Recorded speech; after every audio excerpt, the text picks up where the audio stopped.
The championship fight intensifies as we go into the final 6 rounds. One back to full racing. George Russell led home in the Singapore Grand Prix. It was a race full of controversy, full of shitey TV direction. That's no surprise from Formula 1 these days, but obviously the race did take place yesterday.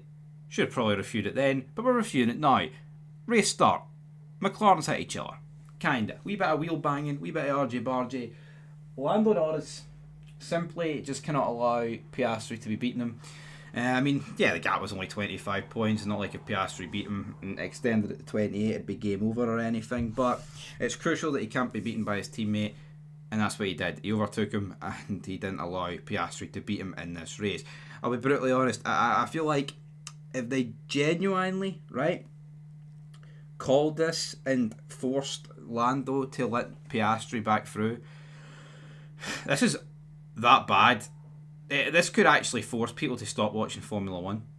I mean, we want a title fight, folks. I mean, utterly embarrassing if they would have asked it. Again, it's circumstantial, but I wonder how much they didn't want to let him through is because Max Verstappen was ahead of Norris and Norris was kind of all over him all the race. Who knows? Anyway, right, what happened in this race? Not an awful lot. The Williams started for the back. You had people going long. You had people going short. Alonso was going very long on his soft tyres, right? And we essentially had the top 4 going into their own wee battle. Leclerc, Antonelli and Hamilton went into their own wee battle. Alonso was doing his own thing. Hadjar Pittet, he had an engine problem, but for me, the big problem here in this race is that you couldn't overtake, right? And McLaren, when it comes to like the only pit stop of the race, are asking, right? They're actually asking, oh Norris, would you be okay if we pit Piastri first because we want to cover the undercut from Charles Leclerc? I mean, utterly embarrassing this, right? Utterly embarrassing. You can say what you want, right? Why not go far with McLaren? See Piastri, see when you see Verstappen dive into the pits, see when you see Russell dive into the pits and you know your teammate's going to be pitting before you. Why doesn't Piastri go, you know what, I'm just going to build up a tyre offset that'll hopefully give me an advantage towards the end of this race? Why not try and do something like that? They were fearful of the Leclerc undercut, right? But let's say Piastri, right, pits about lap 40, right, and that gives him 22 laps on like a set of hards or whatever time. Maybe put on a set of softs, who would know, right? Are we trying to spin that Oscar Piastri wouldn't have been able to get past Charles Leclerc? The two Ferraris that were dying towards the end of this Grand Prix, whether it was fuel saving, brakes breaking, plank wearing, I just don't understand why there was no risk from Piastri's side of the garage. Now I get you can say, oh, but you know, it's damage limitations. He wanted to finish P4 and limit the points.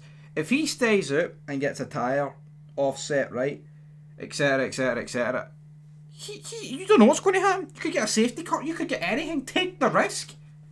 Seriously, I just don't understand why there's no risks in F1. Then it got to a point where the top 7 are so far ahead of everyone. Hamilton waits until like lap 45 to pit, to put on softs to charge down like Leclerc and Antonelli, and it's like, why not pit way before? Like, way before? Don't understand it. Alonso had a slow stop. I mean, Alonso brought the best action in this race, man, fighting his way back through to eventually finish P7. But let's talk about it. So, you know, the lap cars were causing a bit of drama. Hulkenberg goes off, he goes off, I go off. Whoa, Norris tries half a move on Verstappen. Then you get Leclerc letting Hamilton through. Hamilton's brakes then go. Leclerc re-overtakes Hamilton after Antonelli's blasted past Leclerc. And Alonso catches Hamilton on the last lap. But we don't get to see any of this because, by God, why would we want to see Lewis Hamilton's brakes going on fire and not being able to, you know, go around any of these corners and see Alonso catching him? Why would we want to see that? Yo, that could I know Hamilton is very much at a disadvantage, right? But that could be one of the last battles between Fernando Alonso and Lewis Hamilton. Two of the greats, right? Two of the greatest of all time that the sport's ever seen. And they don't want to bother their arse showing it. That just sits me the wrong way. Anyway, leave your thoughts down below. George Russell wins. The championship is now 63 points between Verstappen, Norris and Piastri. Who's going to win? We'll have to wait and see. Till then, Peace.